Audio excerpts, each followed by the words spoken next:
মার্কিন রাষ্ট্রদূত উনি আজকে এসেছিলেন, ওনার সাথে ওনার আরও দুজন সহকর্মী ছিলেন।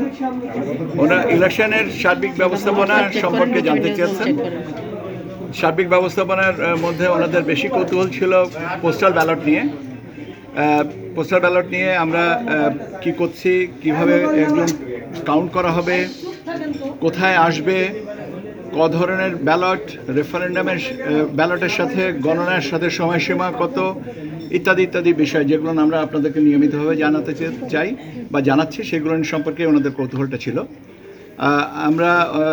আমি ওনাকে আমাদের ব্যালট পেপারের আকার, আকৃতি এবং বিস্তৃতি সম্পর্কে আমাদের প্রশিক্ষণের বাবদ যে ব্যবহার করি আমরা, সেটার একটা নমুনা দেখালাম। ওনারাও দেখেছেন এবং মোটামুটিভাবে আমাদের কাছে যেটা বলেছেন যে এটা একটা জটিল, বেশ কষ্টসাধ্য একটা ব্যাপার, তবে they wish us good luck, এইটা একটা। এর পাশাপাশি ওনারা জানতে চেয়েছিলেন যে আপনার কোড অফ কন্ডাক্টের কথা, যে সমস্ত বিষয়গুলো আসছে এগুলো সম্পর্কে।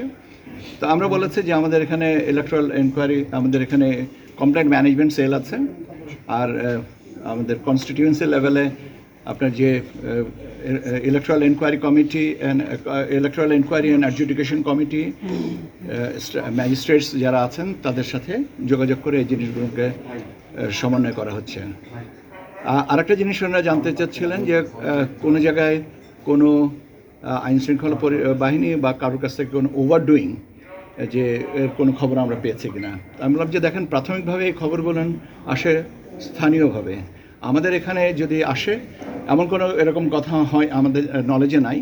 যদি এটা হয়ে থেকে থাকে তাহলে স্থানীয়ভাবে এটাকে নিষ্পত্তি করা হয়েছে, আর যদি স্পেসিফিক কোনো কিছু বলেন তাহলে আমরা এটার উত্তরটা দিতে পারবো।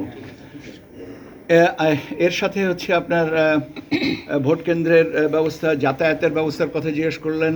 ওনারা ওখান থেকে আপনার কোনো পর্যবেক্ষক দল আসবে না, তবে ইন্ডিপেন্ডেন্ট একটা দল আসবেন, যেটা মার্কিন যুক্তরাষ্ট্র থেকে এবং আপনার দূতাবাস থেকে, মার্কিন দূতাবাস থেকে ওনারা ঢাকা, সিলেট, চট্টগ্রাম এবং খুলনায় ওনাদের মতন পর্যবেক্ষণে যাবেন।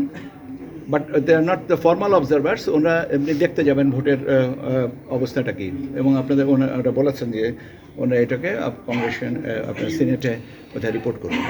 ওনারা বলেছেন যে এরকম 4টা জায়গায় ওনাদের দূতাবাস থেকে প্রতিনিধি দল যাবেন দেখার জন্যে, এবং সেটার ব্যবস্থাটা কী, এবং ওনারা ইন্ডিপেন্ডেন্টলি যাবেন, ওরা অবজারভার হিসেবে না, বাট অবজারভারের যে আমাদের তালিকাভুক্ত অবজারভার সেটাতে না, ওনাদের মতন যাবেন। সেখানে আমরা বলছি যে তোমরা যাবে, অসুবিধা কী, তোমরা যে দেখতে যাবে তারা, তাতে তো অসুবিধা নেই।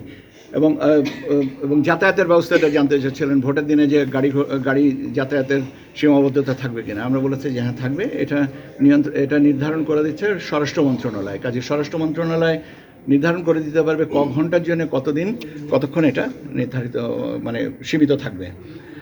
আর আপনি যেটা জানতে চাচ্ছেন যে এখন ওনারা কী অবজার্ভ করবেন, কিভাবে করবেন, এই ব্যাপারে আমরা কোনো কিছু বলি নাই, আমাদের বলার এখতিয়ারও না বা এটা প্রয়োজনও না, বরং এটা ওনাদের স্বাধীনতা নিয়ে আর কি যাতায়াত করবেন ওনারা জানতে চেয়েছিলেন। এবং আমাদেরকে ওনারা বলেছেন যে আমাদেরকে একটা লিস্ট দেবেন যে কয়জনা ওনারা বিভিন্ন জায়গায় যাবেন। এটা তো আমরা বলেছে ঠিক আছে, আপনারা লিস্ট দেন, দেওয়ার পরে আমরা সেই বিষয়টা আমরা ফেসিলিটেট করবো। ওনারা মূলত যেটা জানতে চেয়েছিলেন যে আচরণবিধির বিষয়গুলো যে লঙ্ঘিত হচ্ছে, আমরা কিভাবে এটাকে ম্যানেজ করতেছি বা আমাদের ম্যানেজমেন্টটা কী। যে আমরা বলেছি, যেটা গতকালকেও আপনাদেরকে বলেছি, যে ইলেকট্রাল এনকোয়ারি অ্যান্ড অ্যাডজুডিকেশন কমিটির রেসপেক্টিভ রিটার্নিং অফিসার এনাদের কাছে, এবং এর পাশাপাশি আমরা ওইখান থেকে আমাদের কাছে যেগুলো নলেজ আসছে আমরা যেটা, যেমন আজকে সকালে একটা কমপ্লেন এসছে একটা পার্টিকুলার জেলার সম্পর্কে। এটা আমরা রিটার্নিং অফিসারের কাছে পাঠাবো, কেন আমাদের তো সেকেন্ডারি ইনফরমেশনের উপরে কাজ করতে হচ্ছে। আমি তো আর ওখানে ব্যক্তিগতভাবে ওখানে উপস্থিত নাই, কাজে আমাদেরকে রিটার্নিং অফিসারের কাছ থেকে তথ্য নিয়ে তারপরে যেটা প্রয়োজন সেটা করব, এবং এগুলো আমরা দ্রুততার সাথে নিষ্পত্তি করার চেষ্টা করছি। 31 তারিখে প্রোগ্রামটা ডেকেছে, আমি নিজে জানি না। আর আপনাদের এই মুহূর্তে আমাকে মার্কিন দূতাবাস রাষ্ট্রদূতের ব্যাপারে জিজ্ঞাসা করেন, ওইটার ব্যাপারে যদি সিকিউরিটি নিয়ে ওনারা জানতে চেয়েছিলেন যে আমাদের ব্যবস্থাপনাটা কী। আমরা বলেছি যে আমরা প্রায় 9.5 লাখ 9.5 লাখ লক্ষ আপনার সিকিউরিটি কর্মী বিভিন্ন স্তরে কাজ করবেন। আমি যতটুকু জানি এ ব্যাপারে একটা আদালতে একটা বিষয় আছে, অর্থাৎ আদালতের যে বিষয়টা আছে সাবজুডিস ম্যাটার, আমি এ ব্যাপারে কোনো কমেন্ট করব না। এইটা সরকারি চাকরিজীবীরা পারেন কি পারেন না এই বিষয়ে আদালতে একটা মানে বিষয় অনিষ্পন্ন বা আদালতের নজরে আনা হয়েছে। যেহেতু এটা আদালতের নজরে আনা হয়েছে, আমার মনে হয় যে এটার ব্যাপারে আমার কমেন্ট করার জন্য ভাই আমি তো বললাম যে এটার ব্যাপারে যেহেতু মাননীয় আদালতের কাছে জিনিসটা আছে, আমি এখন কমেন্ট করাটা হচ্ছে ইট উড বি সাবজুডিস। ওকে, একই তো কথা ভাই, একই তো কথা। আপনি একটা জিনিস যেটা আদালতের নজরে এসছে সেটার ব্যাপারে আমি যদি কমেন্ট করি সেটা যে এটা হবে আদালত সাবজুডিস, এবং সাবজুডিস ম্যাটারে কথা বলার এখতিয়ার আমার মনে করে কোনো সরকারি চাকরিজীবীরই নেই। আপনাদেরকে ধন্যবাদ।